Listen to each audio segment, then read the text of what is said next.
Class 10। अब मैं आपको लास्ट टॉपिक कंट्रोल कोऑर्डिनेशन का पढ़ाऊंगी, जो वैसे तो बीच में है लेकिन मैं इसे लास्ट में इसलिए ले रही हूँ क्योंकि पहले ह्यूमन सेल्स या एनिमल्स से रिलेटेड मैंने चीजें पढ़ाई हैं। ठीक है, अब मैंने क्या छोड़ दिया था आपके लिए, प्लांट्स। तो अब लास्ट टॉपिक है प्लांट्स के अंदर जो चीजें चेंजिंग आती हैं, क्योंकि वो भी लिविंग ऑर्गेनिज्म है तो उसमें भी चेंजेस आते हैं। ठीक है, तो वो क्या होते हैं, प्लांट डिफरेंट टाइप के रिस्पॉन्सेज देता है, मूवमेंट शो करता है और प्लांट में ग्रोथ भी अकॉर्डिंगली होती है, अलग अलग तरीके से होती हैं। ठीक है, तो आपके इसमें प्लांट से रिलेटेड क्वेश्चंस आते हैं। जैसे एक क्वेश्चन आता है कि एक प्लांट होता है टच मी नॉट। ठीक है, टच मी नॉट प्लांट होता है जिसको हिंदी में बोलते हैं छुई मुई। ठीक है, तो उस पौधे की टेंडेंसी होती है कि जैसे ही आप उसकी लीव्स को टच करते हो उसकी लीव्स जो है तुरंत ड्रूल डाउन कर जाती है। ड्रूल डाउन मीन्स एकदम बंद होनी शुरू हो जाएंगी। ठीक है, तो वैसा क्यों होता है, जैसे कि आपकी बुक में भी डायग्राम बना है, इस तरह से उसकी लीव्स हैं।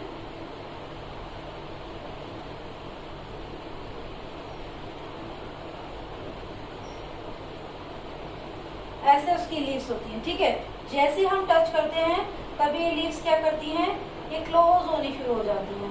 ठीक है, तो क्लोज होनी शुरू हो गई। प्लांट्स में ऐसा क्यों हो रहा है, प्लांट्स में एनिमल की तरह कोई नर्वस सिस्टम नहीं होता है, कोई न्यूरॉन्स नर्व सेल्स नहीं होती हैं, फिर भी प्लांट इस तरह के मूवमेंट शो करता है। वो इसलिए होता है क्योंकि प्लांट की सेल्स के कुछ स्ट्रक्चर्स अलग टाइप के होते हैं, थोड़े से उनमें केमिकल चेंजेस होते हैं, उसकी वजह से वो डिफरेंट रिस्पॉन्सेज करते हैं। और एक चीज होती है कि प्लांट में वाटर मूवमेंट्स भी उसमें चेंजेस करने में रिस्पॉन्सिबल होते हैं। ठीक है, जैसे कि जो टच मी नॉट लीफ है, इसके जो लीव्स के बंद होने की जो प्रोसेस है उसमें मेजर पार्ट प्ले करता है, उसमें जो वाटर मॉलिक्यूल्स का अरेंजमेंट है वो। ठीक है, तो होता क्या है, ये जो है ना, ये आपको देखने में खूब सारी पत्तियां लग रही हैं लेकिन ये एक ही लीफ है। ठीक, एक ही लीफ है, तो इसकी जो मिडिल लाइन है, दिस इज द मिडल। ठीक है, तो ये मिडरिप क्या है, सेम है, मिडरिप एक जैसी है। तो मिडरिप एक जैसी है तो क्या होता है, स्टोमेटास अक्सर यहाँ पे कॉर्नर पे प्रेजेंट होते हैं। स्टोमेटास के बारे में आपने बहुत सारी क्लासेस में पढ़ा है, 7th में भी है, 6th में भी है, आई थिंक 8th में भी है।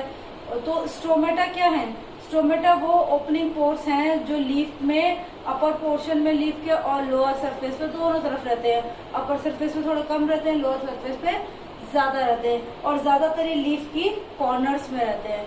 ठीक है, तो क्या होता है, जब हम इसकी लीफ को टच करते हैं तो जो वाटर मॉलिक्यूल्स यहाँ पे अरेंज थे वो सडनली मिडिल में आने शुरू हो जाते हैं। तो ऑब्वियसली जहाँ पे पानी इकट्ठा होगा वहाँ पे वेट बढ़ जाएगा, तो उस वेट बढ़ने की वजह से क्या होगा, पत्तियां जो है वो बंद होती पता लगती है। और जैसे ही वापस सनलाइट पड़ती है, ट्रांसपिरेशन की प्रोसेस शुरू होती है, वापस पत्तियां जो है खुलनी शुरू होती है। ऐसा नहीं कि हमारे छूते ही वो बंद हो गई तो बंद ही रह जाएंगी, वो थोड़ी देर में अपने आप खुल भी जाती हैं। ठीक है, तो ये मूवमेंट किसकी वजह से हुआ, आपका वाटर मॉलिक्यूल्स के मूवमेंट की वजह से। ठीक है, ऐसे ही कई उसमें होता है प्लांट्स में, जैसे वो लाइट को लेके अपनी टेंडेंसी शो करती हैं। जैसे कि आपने सनफ्लावर्स को देखा होगा, सनफ्लावर अक्सर अपने आप को थोड़ा थोड़ा टर्न करता रहता है according to the light movement. जैसे जैसे सन मूव करता है वो अपने आप को थोड़ा थोड़ा टर्न करता रहता है।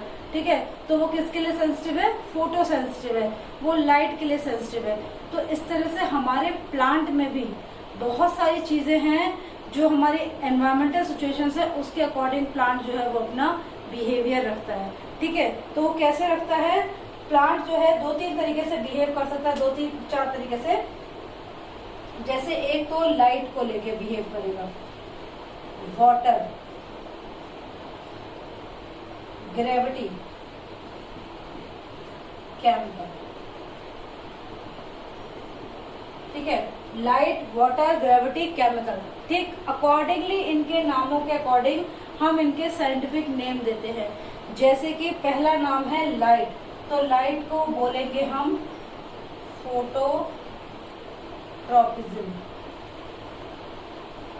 Photo means light, tropism means affection. तो अफेक्शन किसके थ्रू शो कर रहा है, लाइट के लिए। ठीक है, वाटर है तो वाटर का साइंटिफिक नेम है हाइड्रोट्रॉपिज्म।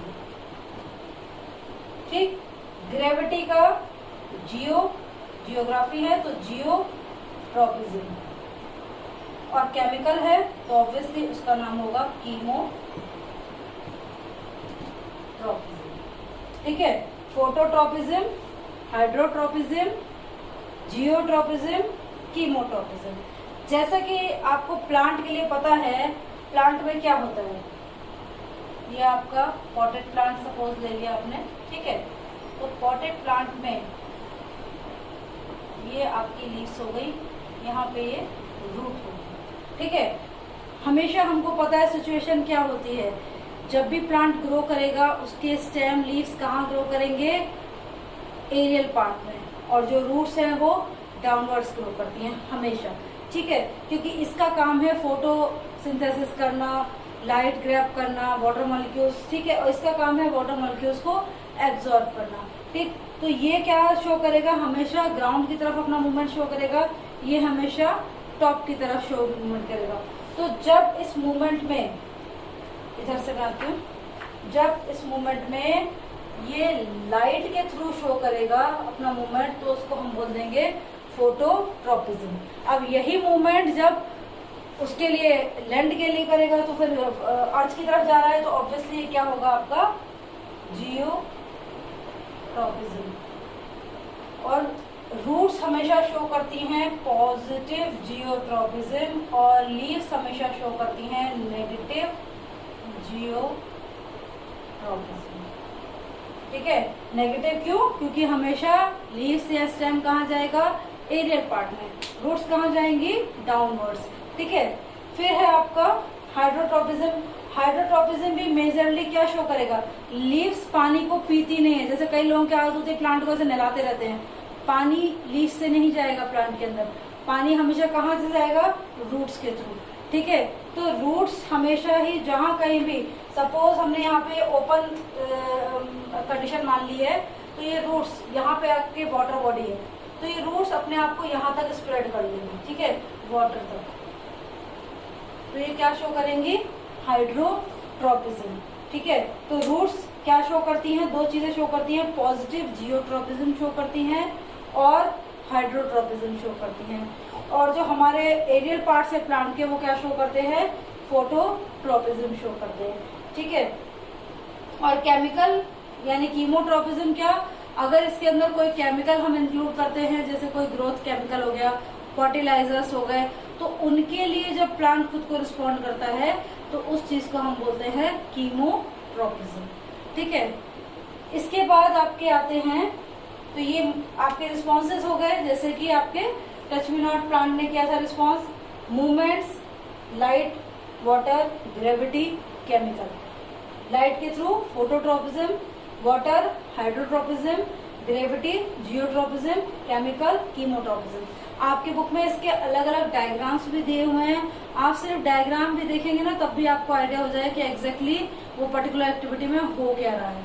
ठीक है, क्योंकि रूट्स हमेशा एक तो अर्थ की तरफ जाएंगी, ठीक है, और दूसरा कहाँ जाएंगी, जहाँ पे भी वाटर प्रेजेंट होगा। आप कभी भी एवरग्रीन ट्रीज को देख लीजिए, उनकी एक टैप रूट तो जाएगी ऑब्वियसली इन द अर्थ, उसके अलावा उसकी ब्रांचेस बहुत सारी इधर उधर स्प्रेड हो जाती हैं। क्यों स्प्रेड हो जाती हैं, वो ढूंढती हैं पानी, जहां जहां से उनको वाटर सोर्स मिलता है, वो अकॉर्डिंगली अपनी रूट्स को जो है वो स्प्रेड करना शुरू कर देती है। ठीक है, तो हाइड्रोट्रॉपिज्म भी कौन शो कर रहा है, हमारा roots, positive geotropism roots, phototropism that aerial part of the plant, और chemotropism almost all over the plant, पर ज्यादातर ये भी एरियल पार्ट ही ज्यादा शो करता है, क्योंकि ग्रोथ सारी हमको वहीं दिखती है। ठीक है, फिर आपका लास्ट में आया ग्रोथ इन प्लांट्स।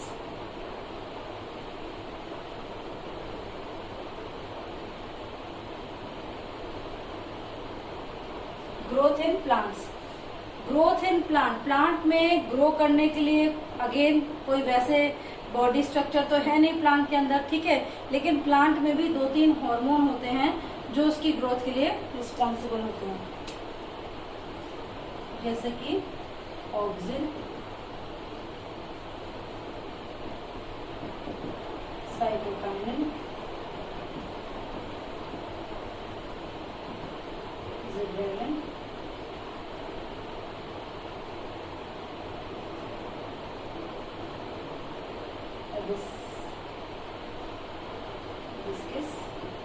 ठीक है, ऐसे इसकी स्पेलिंग थोड़ा सा आप लोग देख लीजिएगा। ठीक है। तो एब्सिक्स एसिड हो गया, ऑक्सिन, इनमें से ये 3 हार्मोन है हमारे ग्रोथ हार्मोन, इनसे प्लांट की ग्रोथ होगी। ये पर्टिकुलर हार्मोन है जो ग्रोथ को इनहिबिट करेगा। इनहिबिट मीन्स होता है रोकना, ये ग्रोथ को रोकेगा, ठीक है। एक एज के बाद जैसे कि ह्यूमन बॉडी में डिग्रेडेशन शुरू होता है, एजिंग होनी शुरू होती है, ओल्ड हो जाते हैं हम लोग, हमारी सेल्स नई बननी बंद हो जाती हैं और जो बनी बनाई सेल्स हैं वो धीरे धीरे ओल्ड होनी शुरू हो जाती हैं और डिग्रेड होनी शुरू हो जाती हैं। वैसे ही प्लांट में भी एक ऐसा हार्मोन होता है जो प्लांट में ग्रोथ को स्टॉप करता है, ठीक है, प्लस डेड लीव्स को फॉल करवाता है, राइपेंड फ्रूट्स को फॉल कराता है, ठीक है। तो सबसे पहला हार्मोन है आपका ऑक्सिन हार्मोन।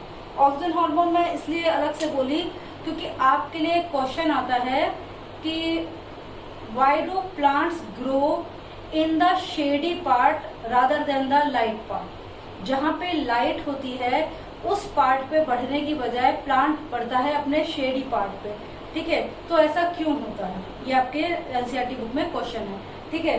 तो ऐसा जो होता है इस चीज के लिए रिस्पॉन्सिबल है ऑक्सिन हार्मोन, क्योंकि ऑक्सिन हार्मोन है light sensitive. Auxin hormone light sensitive है, वो सनलाइट के अकॉर्डिंग अपने आप को, अपनी क्वांटिटी को बढ़ाता है, ठीक है। जैसे जैसे सनलाइट बढ़ती है वो अकॉर्डिंगली अपना सिक्रीशन जो है वो बढ़ाना शुरू करता है, ठीक है। तो इसमें क्या होता है, जैसे सपोज ये हमारा ट्री है और यहाँ पे सन की लाइट पड़ रही है, ठीक है। तो एक आपने प्रोसेस पढ़ा था क्लास 9th में, ऑस्मोसिस पढ़ा था, डिफ्यूजन पढ़ा था, ठीक है। तो यहाँ पे भी ऑलमोस्ट उसी तरह की प्रोसेस जो है वो होती है, ठीक। ऑस्मोसिस में क्या होता था, वाटर मॉलिक्यूल्स जो हैं वो हायर कंसंट्रेशन से लो कंसंट्रेशन की तरफ जाते थे। सेम डिफ्यूजन में गैसेस हायर कंसंट्रेशन से लो कंसंट्रेशन की तरफ मूव करती थी टू बैलेंस द कंडीशन, ठीक है। तो यहाँ पे भी यही होगा, जहाँ पे ये सनलाइट है यहाँ पे ऑक्सिन हार्मोन बहुत ज्यादा बना, मोर, ठीक है। तो ऑब्वियसली अब जहाँ ज्यादा कंसंट्रेशन है वो कहाँ मूव करेगी, लो कंसंट्रेशन की तरफ। जो ये शेडी पार्ट है यहाँ पे कंसंट्रेशन कैसी है ऑक्सिन की, लो, ठीक। तो मूवमेंट कहाँ होगा, फ्रॉम मोर टू लो, ठीक है। तो ऑक्सिन हार्मोन तेजी से बनेगा तो इस साइड, लेकिन वो इधर की तरफ मूव कर जाएगा तो जो ग्रोथ होगी वो कहाँ होगी, शेडी एरिया में, ठीक है। और ऐसा तो नहीं है कि डायरेक्ट सनलाइट एक ही एंगल से पड़ती जाएगी। ऑब्वियसली अर्थ रोटेट कर रही है, रिवॉल्व कर रही है अराउंड द सन, तो दोनों ही कंडीशन में सन की कंडीशन, हमारे पास सनलाइट कंडीशन चेंज होती जा रही है। तो उससे क्या होता है, जो ट्री है वो सब दिशाओं में बढ़ना शुरू हो जाता है। तो आप लोगों को अंदाजा नहीं होता है कि शेडी पार्ट कौन सा है और लाइट पार्ट कौन सा है, ठीक है। लेकिन एक जनरल ग्रोथ जब होती है वो शेडी पार्ट में ज्यादा होती है बजाय लाइट पार्ट के, क्योंकि लाइट पार्ट में हार्मोन बनता जरूर है लेकिन वो इमीडिएटली कहाँ ट्रांसफर हो जाता है, जहाँ पे कम कंसंट्रेशन है। तो ऑब्वियसली यहाँ पहुंच गया तो यहाँ ग्रोथ होनी शुरू हो गई, ठीक है। फिर सन थोड़ा सा मूव किया तो अकॉर्डिंगली सिचुएशन फिर चेंज हुई, फिर वही मोर से लो की तरफ जाना शुरू हो जाता है, ठीक है। अब यही कंडीशन जब आपके हिली एरियाज में आती है वहाँ कॉनिकल हो जाते हैं सारे ट्रीज, क्योंकि हमेशा सनलाइट जो है वो टॉप पे पड़ रही है, तो हमेशा यहाँ पे बन रहा है हार्मोन और यहाँ ट्रांसफर होते जा रहा है। तो इसीलिए क्या होता है, ये कोन का शेप ले लेते हैं ट्रीज, ठीक है। ट्रीज कैसा शेप ले लेते हैं, कोन का शेप ले लेते हैं, क्योंकि ऊपर लगातार लाइट पड़ती जा रही है, हार्मोन बनते जा रहा है, लेकिन वो कहाँ, नीचे की तरफ शिफ्ट होते चला जा रहा है। तो वहाँ पे और थोड़ा प्रेशर वगैरह और कंडीशंस भी होती हैं इसके लिए, लेकिन मेजरली ऑक्सिन हार्मोन जो है वो रिस्पॉन्सिबल होता है कॉनिकल ट्रीज का, हिली एरियाज में, और इस तरह का मैक्सिमम ब्रांचेस का इन द प्लेन एरियाज, ठीक है। तो ऑक्सिन हार्मोन के बारे में हो गया। फिर आपका है साइटोकाइनिन। साइटोकाइनिन रिस्पॉन्सिबल होता है सेल डिवीजन के लिए। सेल डिवीजन मीन्स हमको पता है हम लोग क्या है, multi cellular organism, whether we are talking about plant और द एनिमल, हम लोग मल्टी सेलुलर है। तो मल्टी सेलुलर कैसे हुए, एक सेल डिवाइड हुई 2 में, 2 से 4, 8, 16, इस तरह से करके ये पूरा का पूरा मल्टी सेलुलर ऑर्गेनिज्म बन जाता है। और धीरे धीरे टिश्यू डिफ्रेंशिएट होते जाता है, तो हमारे अंदर अलग अलग चेंजेस आते हैं। जैसे हम यूनिसेलुलर से मल्टी सेलुलर बनते हैं, मल्टी सेलुलर से थोड़े कॉम्प्लिकेटेड बनते हैं, फिर मैक्सिमम कॉम्प्लिकेटेड बन जाते हैं। तो वो according to the cell division होता चला जाता है। तो सेल डिवीजन के लिए कौन रिस्पॉन्सिबल है? Cytokinin hormone. फिर है जिब्रेलिन। जिब्रेलिन हार्मोन प्रेजेंट होता है स्टेम में, इसमें यहाँ पे प्रेजेंट होता है स्टेम में, ठीक है। तो ये स्टेम में प्रेजेंट होता है, तो ऑब्वियसली ये स्टेम की थिकनेस को बढ़ाएगा। स्टेम जो है धीरे धीरे जैसे जैसे प्लांट, जैसे एनुअल ट्रीज की हम बात करें तो उसके पहले स्टेम बहुत थिन होते हैं, फिर धीरे धीरे धीरे धीरे ऐसे राउंड वे में ही वो थिक होने शुरू हो जाते हैं। तो वो किसकी वजह से होते हैं? ड्यू टू जिब्रेलिन हार्मोन, ठीक है। अब ये लास्ट हमारा हार्मोन जो है विस्कस एसिड जो है, ये हमारा हार्मोन है जो क्या करेगा? ग्रोथ को इनहिबिट करेगा। इनहिबिट मीन्स रोकना, ये ग्रोथ को खत्म कर देगा, ठीक है। तो ये ग्रोथ को खत्म क्यों करेगा? क्योंकि हमारे प्लांट में जो पत्तियां होती हैं, बहुत सारी पत्तियों में बेस मटेरियल बहुत ज्यादा बढ़ जाता है। तो बहुत ज्यादा बेस मटेरियल बढ़ जाता है तो क्या होता है? वो पत्तियां अपने आप ही फॉल डाउन होनी शुरू हो जाती हैं। सेम गोस जब हमारे फ्रूट्स जो है वो राइपन हो जाते हैं, उस टाइम भी ऑटोमेटिकली ये एसिड वर्क करता है और फ्रूट जो है वो ब्रांच से डिटैच होकर नीचे गिर पड़ता है, ठीक है। तो ये दोनों चीजों के लिए कौन रिस्पॉन्सिबल है? विस्कस एसिड, ठीक है। ये तो सारी डिटेल हो गई, ठीक। इसका मैंने एक अगेन शॉर्ट फॉर्म थोड़ा सा बनाया है यहाँ पे, इसका आप लोग स्क्रीनशॉट ले सकते हैं, ठीक है। जिसमें कि पहला हमारा टॉपिक क्या था प्लांट्स में? ग्रोथ और मूवमेंट्स वगैरह में, ठीक है। मैंने यहाँ सिर्फ मूवमेंट लिखा है, लेकिन ये रिस्पॉन्स भी है और ग्रोथ, ठीक है। तीनों टॉपिक यहाँ पे कवर हो रहे हैं, रिस्पॉन्स, मूवमेंट, ग्रोथ, ठीक है। तो रिस्पॉन्स में क्या आ गया? जैसे इमीडिएट रिस्पॉन्स हो गया स्टिमुलस का। इमीडिएट रिस्पॉन्स किसकी वजह से? जैसे कि हमारा टच मी नॉट प्लांट, तो वहां पे वाटर मॉलिक्यूल्स के अरेंजमेंट के अकॉर्डिंग पत्तियां जो है वो ड्रूल कर जाती हैं।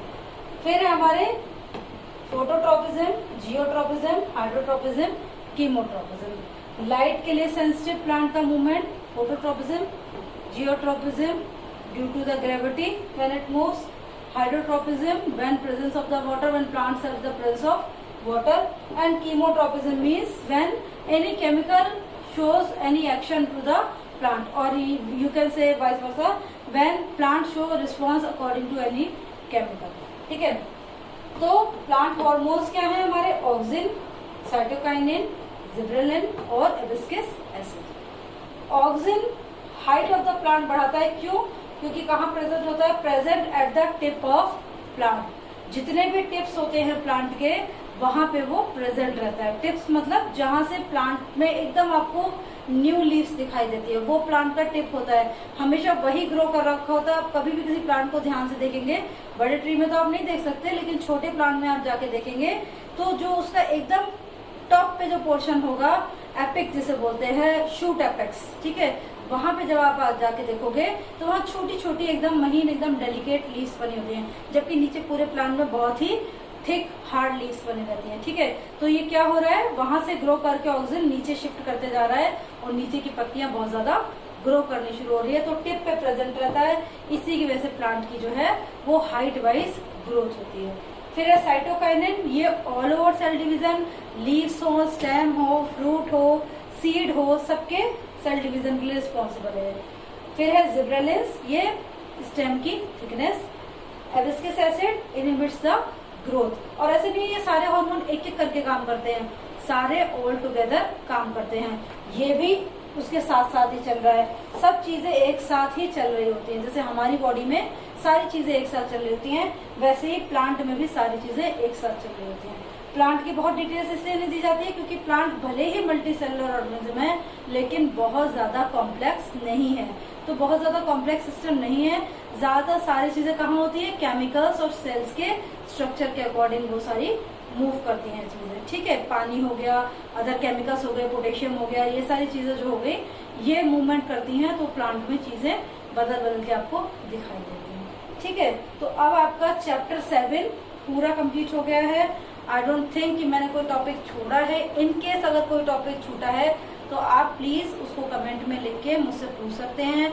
आपका अदर देन कोई अगर कुछ भी डाउट है वो भी आप कमेंट में लिख के पूछ सकते हैं, ठीक है। प्लस जितने भी एक्सरसाइजेस के क्वेश्चन है जो टॉपिक के बीच बीच में 5-5 क्वेश्चन दे रखे हैं वो, और सबसे एंड में जो क्वेश्चन है वो सारे ही आप एक बार को देखिए, ठीक है। एक बच्चे ने प्रदीप के लिए बोला, प्रदीप गाइड है तो इसीलिए उसमें आंसर जरूर लिखे होंगे लेकिन बहुत डिटेल लिखे होंगे, उसमें हायर क्लासेस से भी रेफरेंस ले लिया गया है, ठीक है। लेकिन 10th लेवल तक बहुत ज्यादा डेप्थ स्टडी नहीं पूछी जाती है, ठीक है। जितना आपके एनसीईआरटी बुक में है उतना ही पूछा जाता है। हल्का फुल्का शायद मैथ्स वगैरह में होता होगा थोड़ा डिटेलिंग, लेकिन साइंस में जहां तक मेरा एक्सपीरियंस है उसमें नहीं पूछा जाता, ठीक है। मैंने बोर्ड की कॉपीज भी चेक की है तो मैंने सबने देखा है कि बुक में से ही क्वेश्चंस आते हैं, ठीक है। तो आप बुक के क्वेश्चन सारे देखिए। इनकेस कोई क्वेश्चन नहीं समझ में आ रहा है तो कमेंट में उसको टाइप कर दीजिए, या आप सिर्फ क्वेश्चन नंबर पेज नंबर भी लिख देंगे तो मैं अकॉर्डिंगली उसको डिस्कस कर लूंगी। तो मेरी तरफ से चैप्टर 7 कंप्लीट है। आप लोग अपनी क्वेरीज वहां पे कमेंट्स में छोड़ सकते हैं। ये लगभग मेरा 4 पार्ट्स में खत्म हुआ है चैप्टर, तो आप प्लीज चारों पार्ट को थॉरोली देखें, उससे सीखें। बोर्ड पे अगर नहीं भी दिख रहा है तो आपकी बुक में है, मैंने बहुत सारा एक्सप्लेन किया है तो आप प्लीज उसे सुनिए, तो उससे आप अपनी नॉलेज बढ़ा सकते हैं, ठीक है बच्चों। चलिए ओके।